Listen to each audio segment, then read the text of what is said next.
Welcome to Grammar Academy, dear student. We're going to discuss the use of shall or will. One of the most important part. আসলতে এখানে গ্রামারের প্রাথমিক পাঠ shall are will কোত কোত ব্যবহার করা হয় কেইবাজন স্টুডেন্টে আমাক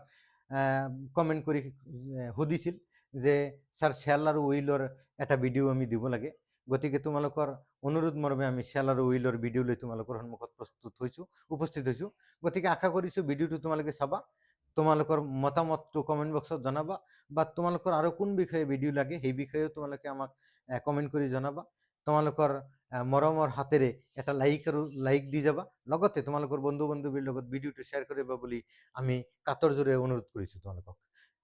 let's start the video shall আৰু উইল ক'ত ক'ত ব্যৱহাৰ কৰা হয় খুব সিম্পল ভাষাত খুব ইজি ভাষাত সবে বুজিব পৰা ভাষাত আমি কথাটো বুজাম পাৰ্সন কেইটা তিনটা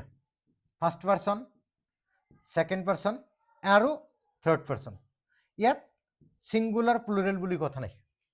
first person singular first person plural second person singular second person plural বা third person singular third person plural অর্থাৎ মোট ক্ষেত্র হল 6টা এই 6টা ক্ষেত্রের ইয়াত কোনো কথা নাই ইয়াত মাত্র আমি 3টা ক্ষেত্রের কথা কম ফার্স্ট পার্সন সেকেন্ড পার্সন আর থার্ড পার্সন মনত রাখিবা খুব সিম্পল ভাষাত লাগিলে তোমালোকে স্ক্রিনশট মারি রাখিবা first person first subject to first person থাকিলে শ্যাল ব্যবহার করা হয় সাবজেক্ট টু সেকেন্ড পার্সন থাকিলে শ্যাল নতুবা উইল দুইটাই ব্যবহার করিব পারা তোমালোকৰ ইচ্ছা অনুসারে as you wish you can use anyone shall or will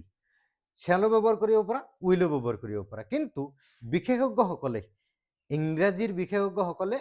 উইলটো বেছি ব্যৱহাৰ কৰিছে বা বেছি ব্যৱহাৰ কৰাৰ কাৰণে তেওঁলোকে ৰিকমেণ্ড কৰে গতিকে আমিও তোমালোকক ৰিকমেণ্ড কৰিছো যে পাৰিলে তোমালোকে উইল ব্যৱহাৰ কৰিবা কিন্তু শ্যাল ব্যৱহাৰ কৰিলেও ভুল নহব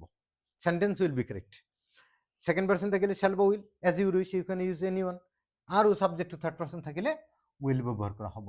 once again I would like to repeat মই আকৌ একবার পুনৰাবৃত্তি কৰিছো সাবজেক্ট টু ফাৰ্স্ট পাৰ্সন থাকিলে শ্যাল সেকেন্ড পাৰ্সন থাকিলে শ্যাল নতুবা উইল যিকোনো এটা তোমালোকে নিজৰ ইচ্ছা অনুসাৰে ব্যৱহাৰ কৰিব পাৰা আৰু সাবজেক্ট টু থাৰ্ড পাৰ্সন থাকিলে উইল ব্যৱহাৰ কৰা হয় এই কথাটো তোমালোকে স্ক্ৰিনশট মাৰি ৰাখা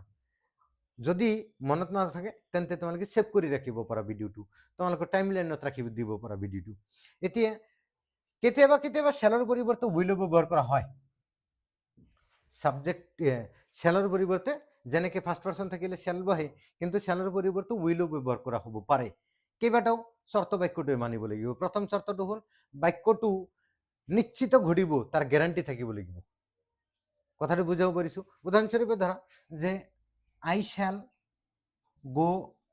to school tomorrow I shall go to school tomorrow মই অহাকালি স্কুললৈ যাম এতিয়া লক্ষ্য কৰা বেলেগ কিবা কাম থাকিলে বা আমাৰ বেমাৰ আজাৰ হলে তেন্তে আমি স্কুলত নাযাওঁ তাৰ কোনো গ্যাৰান্টি নহল কিন্তু যাৰ কাৰণে ইয়াত আইৰ পিছত শ্যালৰ পৰিৱৰ্তে উইল ব্যৱহাৰ কৰা নহয় নৰ্মেল সেন্টেন্স সাধাৰণ বাক্য এইবোৰ কাৰণে এতিয়া লক্ষ্য কৰা যদি কোৱা হয় যে মই অহাকালি স্কুললৈ যামেই অৰ্থাৎ ইমফেটিকলি যদি বুঝায় ইমফেটিকলি জোৰ কৰা যদি বুঝায় তেনে ক্ষেত্ৰতো শ্যালৰ পৰিৱৰ্তে উইল ব্যৱহাৰ কৰা হয় অৰ্থাৎ I shall go to school tomorrow মই অহাকালি স্কুললৈ যাম I will go to school tomorrow মই অহাকালি স্কুললৈ যামেই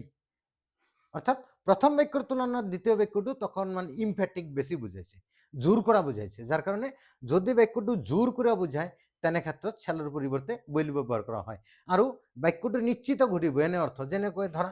আই উইল ডাই মই মৰিম অৰ্থাৎ পৃথিৱী কাৰো কাৰণে চিৰস্থায়ী জাগা নহয় পৃথিৱী মাত্ৰ নাটকৰ এটা মঞ্চহে গতিকে এই পৃথিৱীখন এই দৰাখন সুন্দৰ পৃথিৱীখন আমি এৰি এদিন গুচি যাম তাৰ গ্যাৰান্টি নিশ্চিত এইটো নিশ্চিত যাৰ কাৰণে ইয়াত আইৰ লগত শ্যালৰ পৰিৱৰ্তে উইল ব্যৱহাৰ কৰা হৈছে কাৰণ আই উইল ডাই এইটো 100% গ্যারান্টি আজি নহলেও দুদিন পিছত কোনবা নহয় কোনবা দিন ঘটিব এইটো ফাইনাল যাৰ কাৰণে যদি কামটো নিশ্চিত ঘটে আৰু কামটো যদি জোৰ কৰা বুঝায় তেনে ক্ষেত্ৰত শ্যালৰ পৰিৱৰ্তে উইল ব্যৱহাৰ কৰা হয় কিন্তু জেনাৰেলি ফাৰ্স্ট পাৰ্সন থাকিলে শ্যাল সেকেন্ড পাৰ্সন থাকিলে শ্যাল নতুবা will you can use anyone আৰু থাৰ্ড পাৰ্সন থাকিলে উইল ব্যৱহাৰ কৰা হয় আশা কৰিছো ক্লাসটো বুজাত আহিছে যদি কাৰোবাৰ কিবা প্ৰশ্ন আছে তেন্তে তোমালোকে কমেন্ট কৰি আমাক জনাব পাৰা যদি কিবা বিষয়বস্তু তোমালোকৰ জানিবলগীয়া আছে তেন্তে আমাক তোমালোকে কমেন্ট কৰিব পাৰা লগতে ভিডিওটো তোমালোকৰ বন্ধু বান্ধৱীৰ লগত শ্বেয়াৰ কৰিব বুলি আশা ৰাখি আজি ইমানতে শেষ কৰিছোঁ। ধন্যবাদ।